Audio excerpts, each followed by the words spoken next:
واخيرا بعد 3 تعادلات ورا بعض النادي الاهلي اخيرا يفوز على الاسماعيلي. تعالوا اقول لكم على الحقيقه، مش اي حد يقولها لك في اي مكان، بما يرضي الله وعلى طبيعتنا دون اي تكلف. اخوكم هيثم كرة والسينما، بنحل الكوره والسينما مع بعض. يا جماعه صلوا على النبي محمد صلى الله عليه وسلم. لو عجب الفيديو دوس لايك، والله مش هتخسر اي شيء. واصحابنا اللي في التيك توك يخشوا على اللينك بتاع اليوتيوب هناك ويشتركوا معانا في قناه اليوتيوب. وكمان اليوتيوب قال الاشتراك في القناه مجانا والله. ولو حبيت الخير لغيرك بامر الله الخير هيجي لك. النادي الاهلي اليوم يفوز على الاسماعيلي 2-0 في الدوري العام.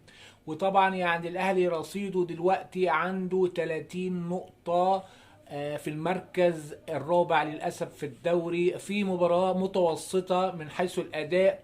ما عجبنيش يسرب في بعض الأفكار بتاعته في التكتيك بتاعه. طبعا النهارده الحمد لله رب العالمين، مبروك اللي هو نزل يوسف بالعمري، نزله الحمد لله في آخر، يعني في آخر ربع ساعة تقريبا نزله. يوسف بالعمري يا جماعة ما شاء الله، باك شمال عنده لمسات حلوة، باين عليه اللي هو لعيب فعلا، ولعيب دولي ما شاء الله. ربنا يسهل ويجي منه اكتر واكتر. والحمد لله يستروب رضى عنه ونزله.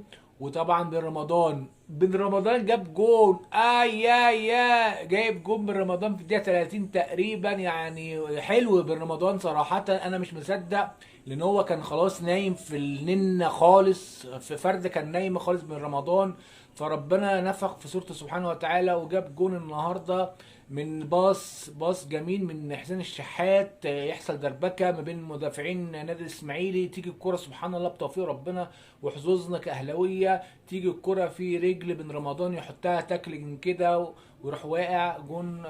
جابه الحمد لله. وطبعا الجون اللي الجامد قوي اللي جابه في الدقيقه 43 ياسين مرعي، شابوه بجد ياسين مرعي يا شباب. جاب جون من وان تاتش، من فيرست، يعني من فيرست تايم على طول كده. يعني الناحيه التانيه بن شرقي رفعها له ممتازه من اول لمسه برجليه الشمال، مرزبه في المرمى. ويعني احمد عادل عبد المنعم ما اعرفش، ما فردش ايده قوي ولا فكرني بالشناوي، فطبعا دخلت. فالحمد لله ان احنا يعني جبنا جونين، لكن ده مؤشر مش اللي هو قوي على فكره. لان طبعا يعني الاسماعيلي يعني في المركز الاخير في الدوري معاه 10 بونت بس، فده اقل فرقه انت قابلتها.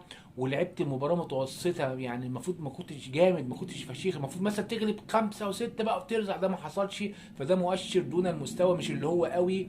وطبعا يعني كاموش لعب النهارده اول مره المباراه من اولها. كاموش لعب المباراه النهارده من اولها زي ما انتوا شفتوا. يعني في كورتين جول وكده، انا حاسس ان هو مرعوش خايف بيفكر، الله اعلم هيكون موديس جديد ولا ايه، الله اعلم. وطبعا يعني نزل محمد شريف بدل بن كاموش وبعض التغييرات، ولكن يعني اداء